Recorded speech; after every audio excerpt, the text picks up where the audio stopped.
Serikali imefafanua kwamba kazi ya ujenzi wa madaraja matano kwenye barabara kuu ya Dar es Salaam hadi Lindi inaendelea na haitaathiriwa na juhudi za sasa za kukarabati maeneo yaliyoharibiwa na mafuriko ya mvua katika siku za hivi karibuni. Kauli hiyo ya serikali imetolewa na Waziri wa Ujenzi Abdallah Ulega katika eneo la Somanga na Matandu mkoani Lindi, ambapo anasimamia ukarabati wa dharura wa barabara iliyoharibiwa na mvua. Ulega alitumia fursa hiyo kutangaza pia kwamba serikali tayari imetenga fedha kwa ajili ya ujenzi wa madaraja ya kudumu na ni kazi endelevu hadi itakapokamilika. Aidha, Ulega amewahakikishia Watanzania kuwa huduma za usafiri na usafirishaji kwa mikoa ya kusini zimerejea tangu alfajiri na zinaendelea kuimarika, ambapo magari madogo, mabasi ya abiria na magari makubwa ya mizigo yanaendelea kupita katika eneo la Somanga na Matandu ili wananchi waweze kuendelea na safari. Tunaendelea kutoa taarifa tu kwamba barabara imefunguka. Barabara imefunguka na hivi sasa basi ya abiria, magari madogo yanaendelea kupita, na tumetoa kipaumbele kwa magari ya abiria, tumetoa kipaumbele kwa mabasi mabasi ya abiria na magari madogo ili kuweza kuwapa nafasi wananchi waweze kuendelea na shughuli zao. Kwa hivyo la msingi la kwanza ni kwamba huduma za usafiri na usafirishaji kwa mikoa ya kusini imerejea.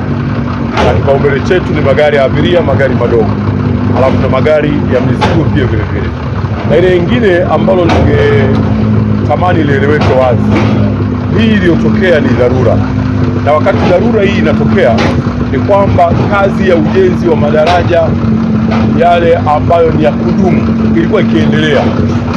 Kwa maana yake isije kuonekana kama vile labda kila siku tunashughulika na dharura. La, kazi ilikuwa inaendelea. Madaraja tulionayo hapa ni matano yaliyokuwa katika hatua mbalimbali, na yote yapo katika stages mbalimbali. Vile tu kwamba ujenzi wa daraja sio kama vile ni jambo la wakati mmoja au wa muda mfupi.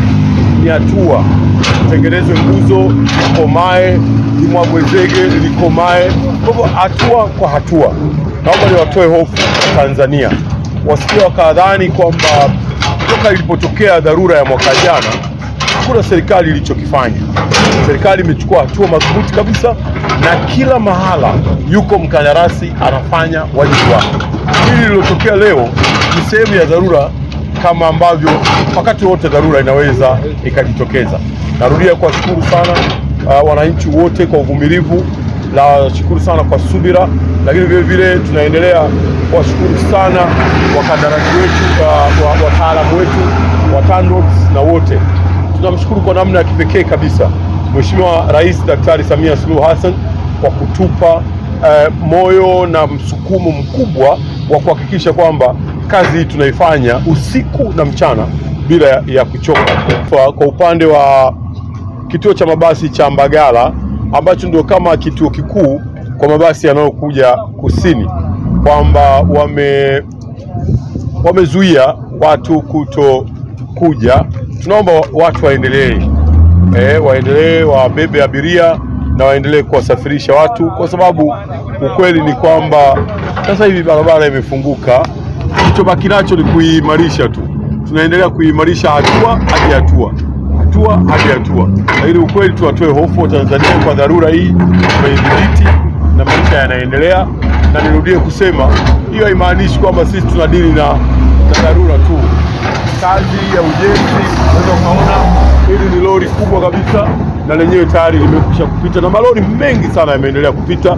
Tutaendelea kutoa kwa hesabu gari ngapi za abiria zimepita, gari ngapi ndogo za wananchi zimepita, na vile mabasi ya wananchi ni mangapi yamepita. Kwa hiyo hayo mabasi yaliyoko Mbagala, yaliyoko Lindi, sasa yaje yapitishe watu yaliyoko Mtwara, ili Watanzania waendelee na shughuli zao kama kawaida.